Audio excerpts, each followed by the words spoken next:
Ashok sir arrest అయ్యారు. ఈ నెల 6వ తేదీన నల్గొండ పట్టణంలో ఎన్టీఆర్ విగ్రహం దహన ఘటనలో భాగంగా టూ టౌన్ పోలీసులు అరెస్టు చేసినట్లు సమాచారం. ప్రజల మధ్య విద్వేషాలు రెచ్చగొట్టి ఉంచాలనే ఉద్దేశంతో ఈ ఘటనకు పాల్పడినట్లు జిల్లా ఎస్పీ శరత్ చంద్ర పవార్ తెలిపారు. సీసీటీవీ ఆధారాలతో నిందితులను పోలీసులు గుర్తించారు. ఇంటి నుంచి బయలుదేరిన అశోక్ సార్ సీసీటీవీ దృశ్యాలను పోలీసులు గుర్తించారు. ఎన్టీఆర్ విగ్రహం వద్ద అశోక్ సార్ కారు ఉండగా సీసీ కెమెరాల్లో అశోక్ సార్ స్వయంగా ఎన్టీఆర్ విగ్రహానికి నిప్పు పెట్టినట్లు తెలిపారు.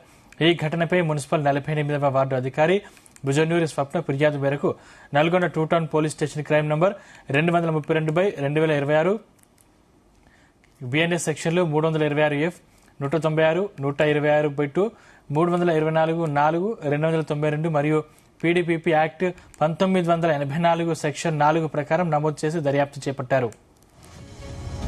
6వ తేదీన మనకు సుమారు 3:45 మన నల్గొండ పట్టణంలో ఉన్న ఎన్టీఆర్ స్టాచ్యూని ఇద్దరు గుర్తు తెలియని వ్యక్తులు కారులో వచ్చేసి దాన్ని తగలబెట్టి వెళ్ళిపోవడం జరుగుతుంది. దీనికి సంబంధించి మనము 48th వార్డ్ ఆఫీసర్ దగ్గర నుంచి, మున్సిపల్ ఆఫీసర్ దగ్గర నుంచి పిటిషన్ తీసుకొని ఎమ్మటే మనము క్రైమ్ నంబర్ 232/26 కింద నల్గొండ టూ టౌన్లో సెక్షన్స్ 326, 196, 126, 324, 292 ఇంకా సెక్షన్ 4 పీడీపీపీ యాక్ట్ కింద మనం ఎఫ్ఐఆర్ నమోదు చేయడం జరిగింది.